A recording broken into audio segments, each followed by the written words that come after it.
A paz de Deus, gloriosa, né? Sempre no precioso nome de nosso Senhor Jesus Cristo. E a todos os irmãos de outras denominações evangélicas que veem este vídeo, a paz do Senhor. Né? Então veja, é o seguinte, a pessoa quando é fanatizada, está toda envolvida com falsos ensinamentos, heresias diabólicas, né? A pessoa não examina nada e usa até fatos históricos de maneira pervertida para dar fundamentação às loucuras que está pregando. Então é o caso aqui do que nós vamos ver agora nos próximos minutos, né?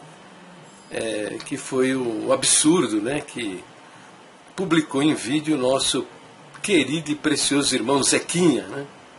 O nosso querido irmão Zequinha, que veja, ele acusa Constantino de ter chamado sacerdotes, né, eruditos, né, para fazer uma versão da Bíblia pervertida.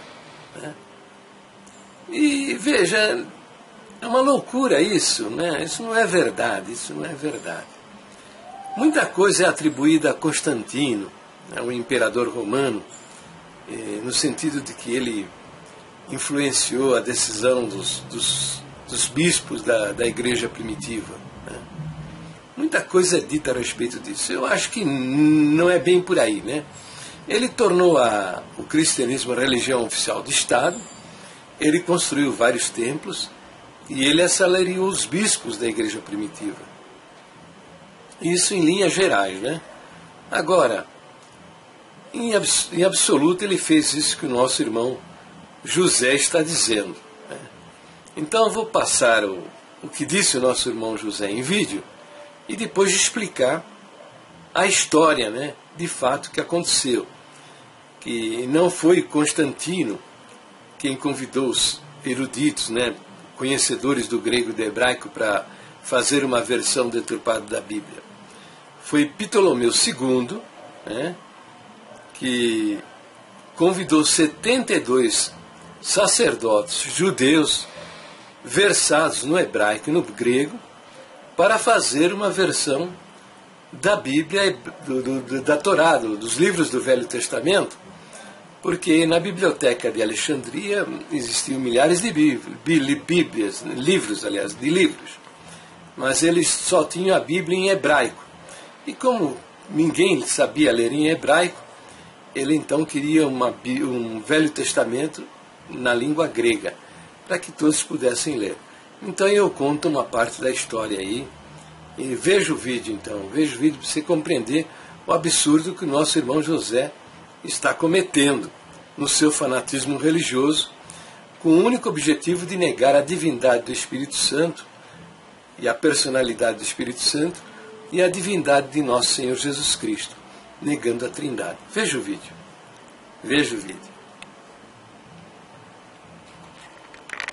Quando ela caiu, quando a escritura caiu no poder de Roma e Grécia, porque Constantino era o imperador romano e que estava dominando aquela região toda, quando caiu na mão dele, ele chamou vários escribas, vários estudiosos para traduzir a Bíblia do hebraico, que era original hebraico, para o grego. Conforme encontramos no livro de Daniel, nas profecias de Daniel, o Império Medo-Persa seria conquistado pelos gregos, debaixo do comando de Alexandre o Grande. Alexandre morreu por volta de 320 anos antes de Cristo. E como a profecia mesmo dizia, o seu império não seria dividido entre os seus descendentes, mas seria dividido entre os seus 4 generais. E desta arte, aquela região lá do Egito ficou debaixo do domínio de Ptolomeu Sóter, que foi o fundador da dinastia ptolomeica.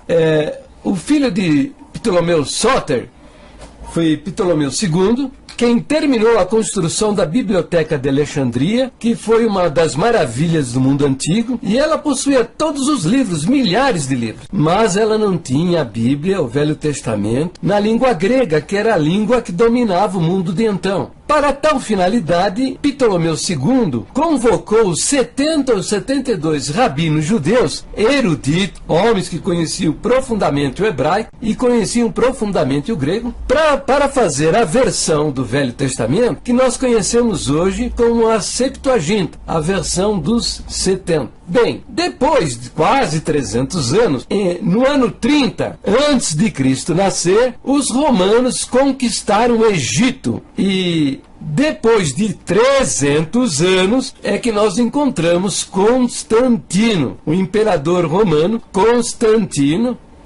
E vamos encontrar também em 325 o Concílio de Nicéia, que definiu a doutrina da Trindade. Vamos fazer aí, fiz agora um resumo da história para a gente compreender bem o que realmente aconteceu nesse período aí apresentado pelo nosso irmão José.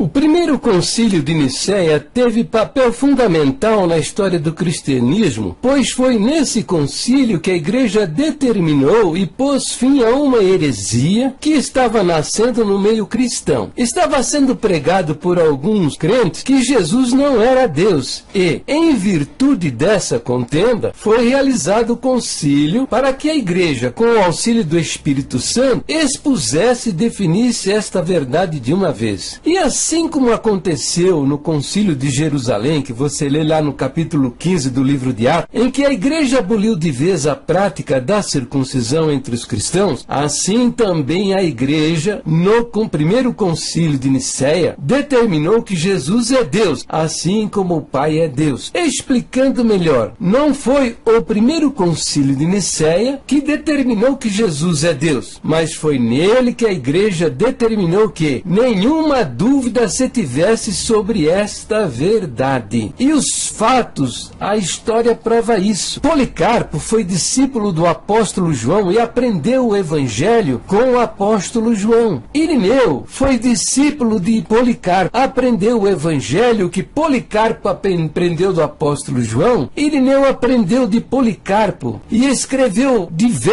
muita literatura a respeito disso. E Irineu acreditava que Jesus Cristo é Deus. Irineu viveu e morreu bem próximo do concílio de Nicéia. Há também Tertuliano, que foi o primeiro dos pais da igreja a dar o nome de Trindade a isto que a Bíblia, o que o Novo Testamento apresenta. E a decisão foi esta. A declaração foi a seguinte: cremos em um só Deus, Pai Todo-Poderoso, Criador de todas as coisas, as visíveis e invisíveis, e em um só Senhor, Jesus Cristo, Filho de Deus, gerado do Pai, unigênito, isto é, da substância do Pai, Deus de Deus, luz de luz, Deus verdadeiro de Deus verdadeiro, gerado, não criado, consubstancial do Pai, por quem todas as coisas foram feitas no céu e na terra, o qual por causa de nós homens, e por causa de nossa salvação desceu, se encarnou e se fez homem, padeceu e ressuscitou ao terceiro dia, subiu aos céus e virá para julgar os vivos e os mortos, e no Espírito Santo. Mas quanto a aqueles que dizem, existiu quando não era, e antes que nascesse não era, e foi feito do nada, ou aqueles que afirmam que o Filho de Deus é uma hipóstase, ou substância diferente, ou foi criado, ou que é sujeito a alteração e mudança, a estes a igreja anatematiza. Isso quer dizer que a igreja excomunga, não considera dentro da comunhão verdadeira.